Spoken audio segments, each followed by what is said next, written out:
Do you support incorporating wind chill and heat index when deciding when to open warming or cooling centers using city-owned buildings to expand? Yes. And I'll start with this story because when the community was upset about this, I was right there with them. And one of the things I brought to their attention so that they could communicate this as well to council was some of the accidental hypocrisy in some of our local rules here in Denton. I'll give you an example. We have pickleball courts now, and they're very fun to play at. And I was reserving a time slot, and it had this big warning on the website that says, if the wind chill hits a certain temperature, you can't play here. And so I thought it was interesting because we're using wind chill to decide whether or not pickleball's open, but we're not using wind chill when someone's freezing to death. That doesn't make much sense to me. I'd also expand on that a little bit more with city facilities, though, to talk about who it's for.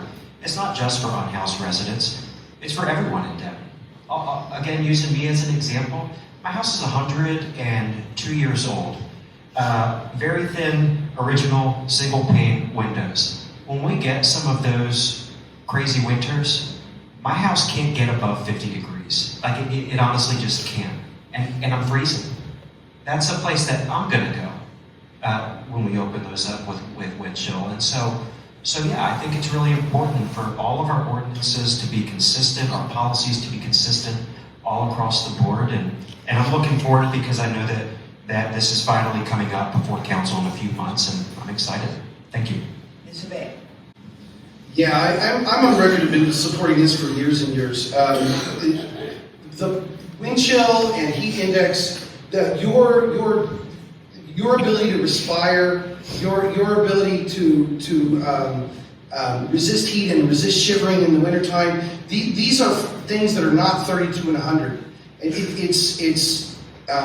I know that it seems like a reasonable starting point to talk about the actual freezing points, but and you know, temperatures like 100. But the fact of the matter is, that's not when you suffer biological conditions. That's not when you have medical impacts. You actually have them closer to 30 to 40 degrees, depending on the relative humidity. You actually can have heat stroke in the the high 80s to low 90s, depending on the relative humidity. Depending on the UV index, I'd actually encourage us to actually add UV index as well, because even in dry weather, UV index can have a tremendous impact on people's ability to have quality of life. I pushed for this for years. It's something I've wanted for a long time, and I really would love to see enough people on council to help me get that across the finish line. Mrs. Ellis. Yes, absolutely. It just makes sense, right? I mean, that's what we use when we look at our weather app, right? And we see a warning for a heat index. Oh, we're probably not going to go play pickleball or play tennis that day. Or soccer games or baseball games are going to get canceled for our kids. Wind chill, the same thing. I grew up in a cold weather climate, and of course we have wind chill here as well. That's very different on how you're going to dress and bundle up and plan your day if the wind chill is considerable. So absolutely, I think that was maybe it was just too simplistic. Maybe it wasn't thought about then for some reason. Just an unintended consequence that was like, oh yeah, we just simply use temperature too hot or temperature too cold. However it happened, yes, we need to have the conversation of how we fix that. Ms. Rumohr.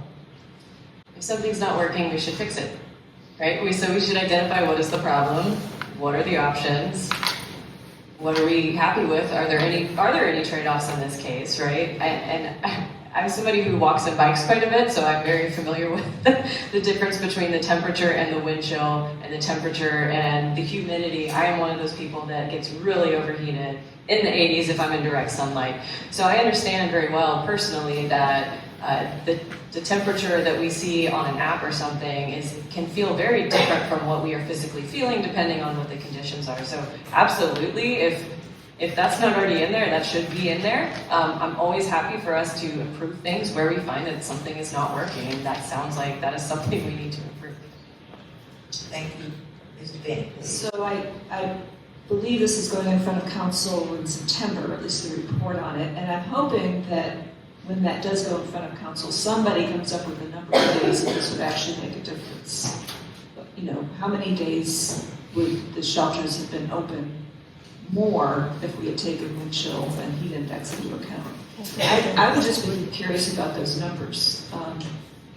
But I guess we're gonna have to wait for September to figure that out. Like everybody else, I think that the shelters should be open, taking those factors into account.